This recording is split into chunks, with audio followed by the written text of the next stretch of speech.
Hi, நான் உங்கள் Bharathi from Kashmir. எல்லாம் எப்படி இருக்கிறீங்க? நல்லா இருப்பீங்க அப்படின்னு நம்புகிறேன். இதுக்கு முன்னாடி வீடியோவில் சொன்னது தாங்க, நான் 4 வருஷமாக காஷ்மீரில் வந்துட்டு தனியாக தான் இருக்கிறேன். ட்ராவல் பிஸ்னஸ் பண்ணிகிட்ருக்கேன். நான் இங்கே உங்களுக்கு ஒரு சின்ன அப்டேட் கொடுக்கறதுக்கு உண்டான வீடியோ தான் இது. யாராச்சும் வந்துட்டு காஷ்மீருக்கு வந்துட்டு மார்ச் ஏப்ரல் இந்த டைமில் வந்துட்டு பிளான் பண்ணிங்கன்னா வந்துட்டு இப்போவுமே வந்துட்டு அந்த பிளானை வந்துட்டு ஆரம்பிச்சிடுங்க. காரணம் என்ன அப்படின்னு பார்த்தீங்கன்னா, மார்ச் ஏப்ரல் இந்த டைமில் தான் வந்துட்டு தூலிப் ஃபெஸ்டிவல் நடக்கும். அதாவது வந்து பார்த்திங்கன்னா, ஏஷியாலேயே பெரிய தூலிப் கார்டன் வந்துட்டு பார்த்திங்கன்னா நம்ம காஷ்மீரில் தாங்க இருக்குது. அந்த தூலிப் ஃபெஸ்டிவல் பார்த்திங்கன்னா மொத்தம் 4 வாரம் வந்துட்டு நடக்கும். எப்படி பார்த்திங்கன்னா வந்துட்டு மார்ச் லாஸ்ட் 2 வீக்ஸு, ஏப்ரல் முதல் 2 வாரம் அப்படி நடக்கும்.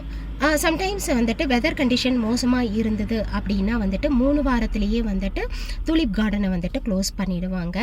யாராச்சும் வந்துட்டு தூலிப் ஃபெஸ்டிவல் வந்துட்டு பார்க்கணும் அப்படின்னு பிளான் பண்ணுறவங்க வந்துட்டு மார்ச் லாஸ்ட்டு 2 வாரம் இல்லைன்னா வந்துட்டு ஏப்ரல் முதல் 2 வாரத்தில் பிளான் பண்ணுங்கள்.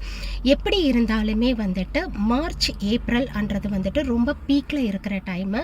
காரணம் என்னென்னா வந்துட்டு அந்த டைம் வந்துட்டு உங்களுக்கு நிறைய வந்துட்டு ஃப்ளவர்ஸ் அப்படி இப்படின்னு பார்க்குறதுக்கு நிறையா உங்களுக்கு வாய்ப்பு கிடைக்கும். அது இல்லாமல் வந்துட்டு ஸ்னோவும் வந்துட்டு உங்களுக்கு பார்க்குறதுக்கு வந்துட்டு கிடைக்கும். நல்ல ஒரு வெதர் கண்டிஷன் வந்துட்டு இங்கே இருக்கும் அந்த மார்ச் ஏப்ரல் அப்படின்னு இல்லை. அதனால தான் காஷ்மீரில் அந்த டைம் வந்துட்டு ரொம்ப பீக்காக இருக்கும். யாராச்சும் காஷ்மீருக்கு வந்துட்டு தனிப்பட்ட முறையில் வரணும் அப்படின்னு பிளான் பண்ணிங்கன்னா கூட வந்துட்டு முன்னாடியே வந்துட்டு ஹோட்டல்ஸ் எல்லாம் வந்துட்டு ப்ரீ புக்கிங் பண்ணி வச்சுடுங்க. அதே மாதிரி வந்துட்டு ஏதாச்சும் ட்ராவல் ஏஜென்ட் மூலமாக வரணும் அப்படின்னு பிளான் பண்ணாலுமே வந்துட்டு முன்னாடியே வந்துட்டு புக் பண்ணுங்கள். காரணம் என்னென்னா, நாள் நெருக்கத்தில் வந்துட்டு புக் பண்ணையில் வந்துட்டு உங்களுக்கு ஹோட்டல் ப்ரைஸ்லாம் வந்துட்டு அதிகமாக இருக்கும். ஸோ பேக்கேஜுடைய அமௌண்ட் வந்துட்டு உங்களுக்கு கூட்டுறதுக்கு வாய்ப்பு இருக்குது. இதெல்லாம் கொஞ்சம் பிளான் காஷ்மீருக்கு வரத்துக்கு பிளான் இருந்ததுன்னா வந்துட்டு இப்போத்துல இருந்தே அந்த பிளானை வந்துட்டு தொடங்கிடுங்க. Welcome to Kashmir.